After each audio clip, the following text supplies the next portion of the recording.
मेरा फौजी पति मुझे बहुत रुलाता था। शादी को अभी 3 ही महीने हुए थे। मेरा सिंदूर अब भी हर रोज नया सा लगता था और मेरी मांग में उसकी मौजूदगी का एहसास मुझे हर वक्त एक अजीब सी मिठास से भर देता था।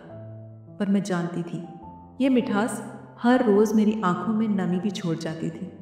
वो फौजी है, ड्यूटी पर होता है तो महीनों तक कोई खबर नहीं, और जब घर आता है तो उसके भीतर जैसे सारा आसमान समाया होता है, पर बाहर से वो वैसा ही सख्त, खामोश और अनुशासित रहता है। मेरे भीतर की सारी भावनाएं, सवाल, पगला देने वाला इंतजार, सब उसके उस एक शांत चेहरे के सामने कहीं ठहर से जाते थे। जब वो पहली बार गया था, शादी के 2 हफ्ते बाद ही उसे सीमा पर लौटना पड़ा। मैंने हिम्मत करके कहा था, कम से कम कुछ दिन और रुक जाओ ना।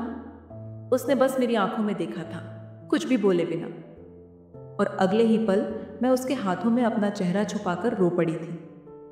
वो मेरी पीठ सहलाता रहा, लेकिन उसकी उंगलियों में भी अनुशासन था, जैसे वो प्यार भी किसी आदेश की तरह निभा रहा हो।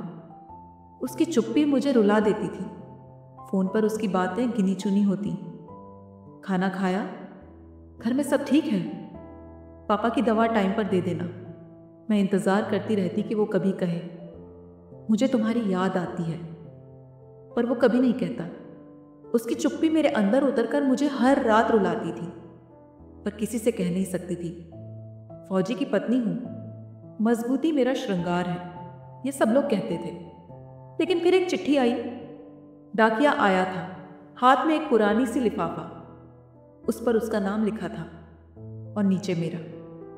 दिल की धड़कनें जैसे रुक सी गई।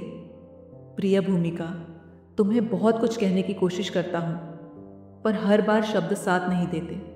मैं तुम्हारी आंखों में बहुत कुछ पढ़ चुका हूँ। वो इंतज़ार, वो सवाल, वो शिकायतें। तुम्हें रुलाता हूँ शायद, पर जानती हो हर बार जब तुम्हारा चेहरा याद आता है, मैं अपनी सांसें थाम लेता हूँ, कहीं कमज़ोर ना पड़ जाऊँ। तुम्हें छोड़कर जाना हर बार मेरे सीने में कुछ तोड़ देता है, पर वर्दी पहनते ही मैं फिर से वो बन जाता हूँ जो तुम्हें भी नहीं बता सकता कि वो कितना टूटा है। मैं लौटूंगा जल्दी, और इस बार हर बात कह दूंगा। तुम्हारा अभय। मैं बहुत रोई उस दिन, लेकिन उस दिन के आंसू अलग थे। वो शिकायत के नहीं थे, वो समझ के थे। शायद मैंने अब पहली बार उसके ना कहे हुए प्यार को महसूस किया था।